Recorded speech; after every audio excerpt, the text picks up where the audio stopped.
Today, I have the pleasure of speaking with Pini Althaus from Cove Capital. Pini, you just came back from Washington, D.C. over a large deal that even Trump was involved in. Let's start there.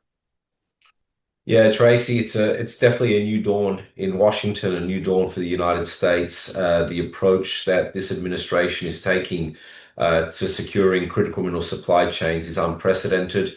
We're seeing a very hands-on approach from the top down. President Trump is engaged himself, Secretary of Commerce Lutnick, Secretary of State Marco Rubio, Secretary of Interior Bergman, and we're seeing just this wave of support, but not just support. We're seeing practical outcomes. We're seeing a very commercial approach to tackling the issues that we're facing in the United States around securing a long-term viable critical mineral supply chain.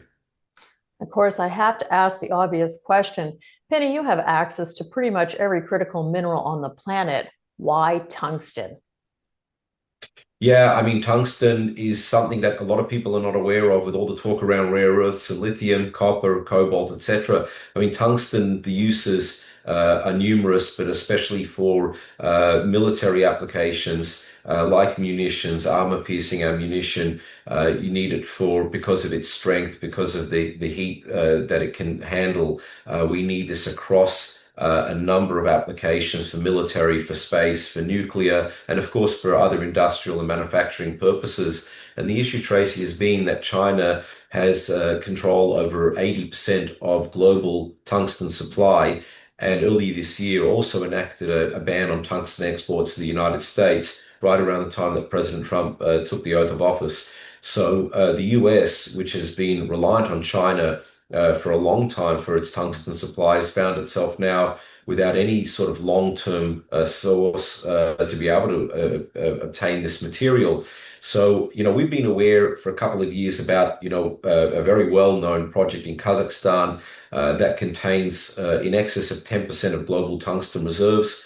And this project has so many advantages to it in terms of the ability to develop it, to do so in a cost-effective way, and to expedite development of this project.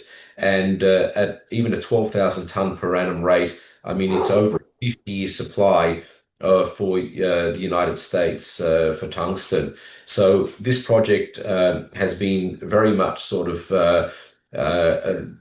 looked at by the US government, by the administration. Everyone's understood the implications of a US company being awarded this project as opposed to a Chinese company, which would then give China an even stronger stranglehold of the tungsten supply chain. So a lot of effort, a lot of advocacy on the part of the US government was required in order to get this over the line. And of course, a very brave and bold decision by President Tokayev to diversify and to enable Kazakhstan to have US and Western companies come in and develop such a project. Well, it's intriguing as well because the Uzbekistan government, of course, this is a co-investment with the US government. Is that correct?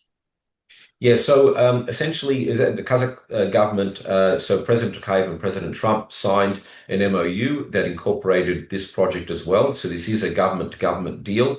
And also Exim and DFC are involved, and Exim and DFC have both provided letters of support, Exim in the amount of up to $900 million. And that support has been reaffirmed by Secretary Lutnick as well, who sits on the board of both entities. So this is very much a government-to-government and a bilateral agreement between two countries. And Cove Capital happens to be the facilitator in this instance. Will there be private equity involved in this deal, Penny? Yeah, there will. It'll be public-private. So I anticipate that, what we'll see out of the US government is the debt side. We'll be bringing the equity side to this. And as I mentioned, our commitment is a $1.1 billion spend. And this project contains, based on the 2023 feasibility study and at today's market prices, almost $80 billion of minerals in this one project. So it's a very significant project. This would, of course, alleviate a major supply chain challenge in North America. Can you tell us what the timeline for actually getting the tungsten to production?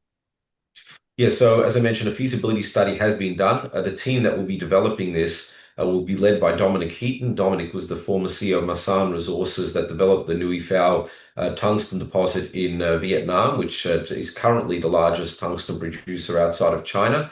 And he's bringing over his team and that expertise and track record to develop this project as well. So we're going to be doing an updated DFS, a definitive feasibility study, which may or may not require infill drilling. If it does, it'll be minimal. But the timelines are we can get this mine and plant construction started within 24 months. Of course, for those of you out there who are new to mining and the resource industry, that is quite incredible. Next question for you, Pini. We have you as a keynote speaker at the CMI Summit 5 coming up, and the theme is going to be about government capital and private equity coming together. Can you comment on what you might want to be talking about, or an aspect or element of that type of financing that you think our audience would really appreciate?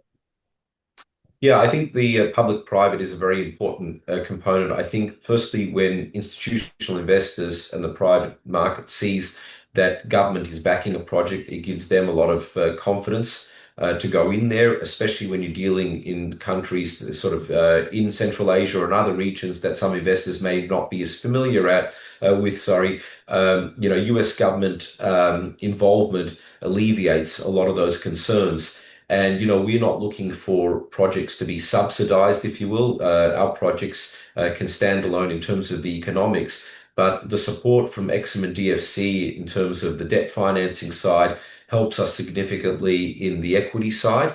And there are other mechanisms, if you will, that the US government has at its disposal that it's utilizing now, which in some respects is even more important than capital, because capital can be sourced from a lot of different places. And that's things like price floors. And we've seen that with the deal that they did with MP on rare earths.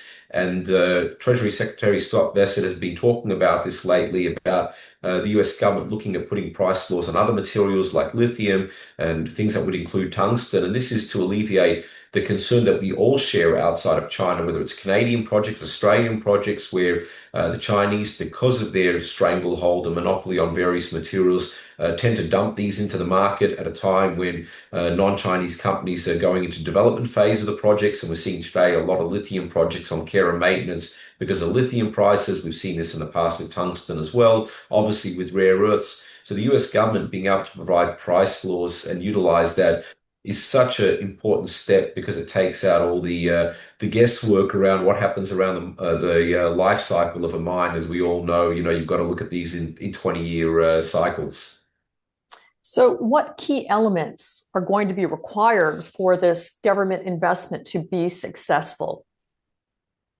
I think the right project, the right teams developing these projects, a commitment for private capital as well. So, as I mentioned, the US government has taken a very commercial approach. This administration, I should say, has taken a very commercial approach. They're looking at projects almost like investment bankers or private equity would. They're not looking at this the way that Washington has done it in the past, where you throw money at something and hope that it works, and there's no sort of rhyme or reason to how much money or is being deployed or where the money is being deployed. The administration is looking at projects on a project-by-project basis, doing in-depth due diligence and making sure that the support it provides can actually ensure that these projects are brought into production in an economically viable way and with longevity and in a way that would support the US critical mineral supply chains. And how will these projects be protected? I'm aware of the fact that you, over the years, have worked with both Democratic and the Republican Party leaders.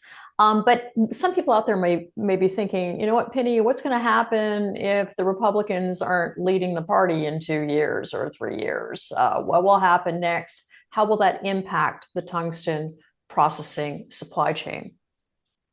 Yeah, I think Pandora's box has been opened in Washington, Tracy. I don't think, Democrats are sitting there and saying we want to undo what's happening on the critical mineral supply chain. The actions that this administration is taking since around, 2018, when there's become a lot more awareness around the critical minerals issue. We've seen President Trump in his first administration, we've seen President Biden, and now President Trump again accelerating this. Everybody understands that the United States needs a secure critical mineral supply chain. I tell people sort of the anecdote of when I first went to Washington in 2019. It was under President Trump at the time. And, we were talking to Republican congressional leaders and members of Congress, and it was about national defense, security, manufacturing, etc. When we were talking to the Democrats, it was about renewables, green energy, EVs. It doesn't matter, the reason we need these critical minerals. Everybody acknowledges we need them, and we've gotten there. This is one of the only bipartisan issues in Washington. We've seen support on both sides of the aisle. What we're seeing now, in terms of this commercial approach that President Trump and his administration are taking, I believe will continue for a long time to come.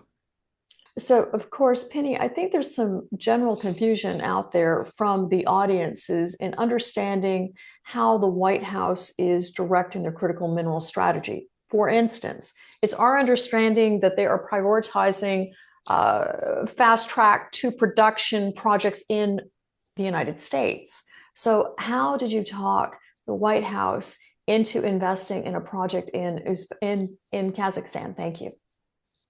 I didn't have to talk the White House into doing anything with regards to allied nations, because actually in the executive order that President Trump issued right after taking the oath of office this time round, he actually issued the order looking at or instructing the various agencies to look at, first of all, developing a domestic critical mineral supply chain here in the US, but also looking at the potential for sourcing these materials from allied nations. So it's actually, President Trump and the administration that understood that there is a limited amount of projects, or are a limited amount of projects in the United States that are, close to development stage, what we would call brownfields, and it would take many years to develop greenfields projects. I mean, we know, Trace, that it can take, as much as 20 years from initial exploration to production without any certainty of economic viability. So we have in the US, a handful or less of rare earth projects, the same for lithium projects in the United States.